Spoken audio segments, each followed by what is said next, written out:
મયુરનગર ગામ સંપર્ક વિહોણું બન્યું છે। હળવદના મયુરનગર પાસે બેઠો પુલ ધોવાયો છે। ઈસનપુર પાસે વોકળોમાં પણ વરસાદી પાણી ભરાયું છે। મોરબી જિલ્લાના હળવદ તાલુકામાં છેલ્લી 24 કલાકમાં 2 ઇંચ વરસાદ નોંધાયેલ છે।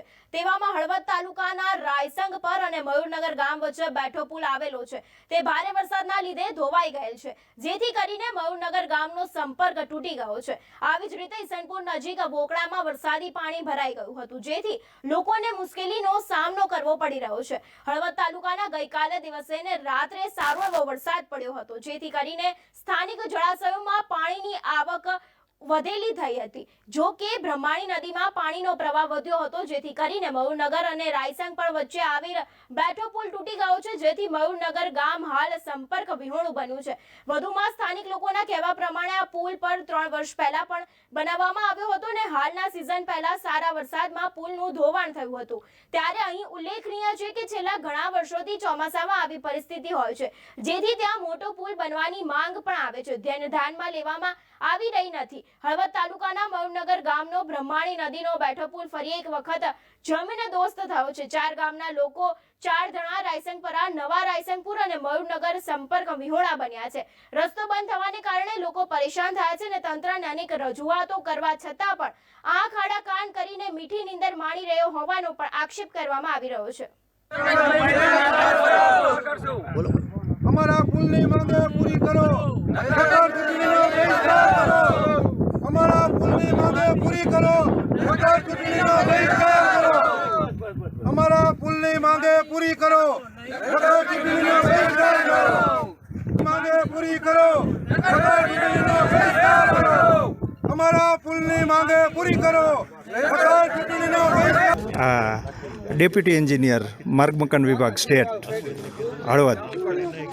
આ રસ્તો જે છે એ MDR કેટેગરીનો રસ્તો છે અને આ રસ્તો 2019માં જિલ્લા પંચાયત મોરબીમાંથી માર્ગ મકાન વિભાગ સ્ટેટને તબદીલ કરવામાં આવેલો છે અને આ રસ્તો જે છે એ બ્રાહ્મણી 2ના નીચાણવાસમાં આવેલો છે, ડાઉનસ્ટ્રીમમાં આવેલો છે।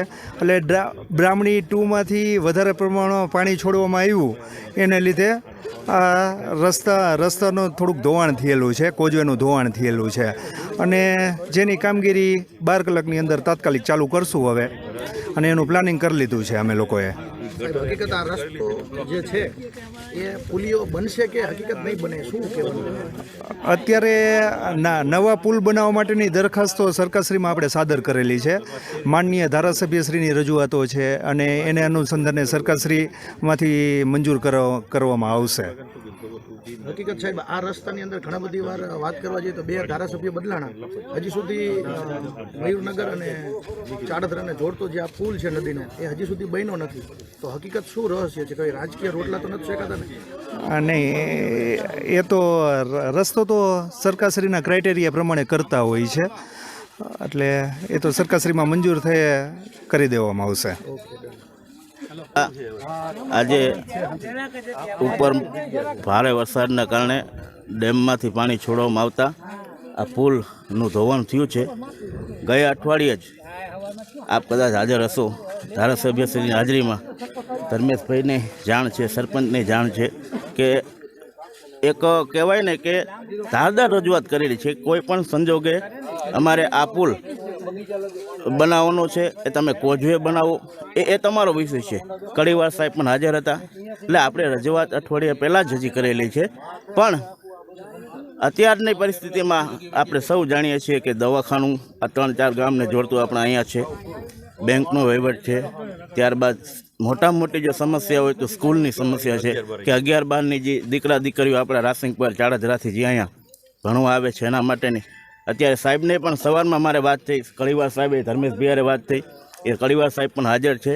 અત્યારે પરિસ્થિતિમાં જે પણ થાય વૈકલ્પિક વ્યવસ્થા એ કરવા તૈયાર છીએ, પણ આપણે તો નવા પુલની માંગણી મૂકેલી છે અને સત્વરે એ નવો પુલ ઝડપથી મંજૂર થાય અને નવો પુલ બને એ જ અમારી માંગણી છે।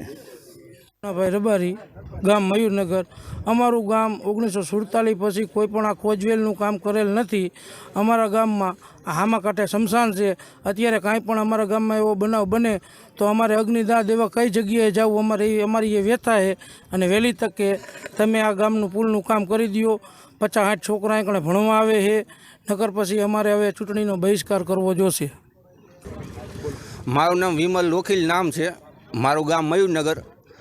આ અમારે આ પુલ તૂટવાની શક્યતા વારંવાર રજૂઆત કરી છે, તોય છતાં કોઈ તંત્ર ધ્યાન દેતું નથી અને વારંવાર ચૂંટણી વખતે લોલીપોપ આપીને વહી જાય છે. અને અત્યારે અમે છોકરા, હું ટ્રેક્ટર લઈને જતો હતો, સામા કાંઠે મારું ટ્રેક્ટર પડ્યું છે અને હું ને મારો ભાઈ બે ગયા હતા. એમાં 10 મિનિટમાં સેકન્ડનો ફેર પડ્યો અને હું ટ્રેક્ટર મૂકીને સામા કાંઠે છોકરાનો જીવ બે બચાવ્યો. અને તે પછી મેં સરપંચને ફોન કર્યો. સરપંચથી આવી અમે પછી આ પુલ બંધ કરાવ્યો. બંધ કરાવીને અમે પછી આ કાર્યવાહી ચાલુ કરી અને તે પછી અમે અહીંયા પાણાની ગોઠવી દીધા. ગોઠવીને પછી વારંવાર રજૂઆત કરતાં કોઈ સતત તંત્ર ધ્યાન દેતું નથી. અને જેદી આ ગામ વહીશું તે સિવાયનો આ પુલ હજી બન્યો નથી, શક્યતા નથી આ પુલની.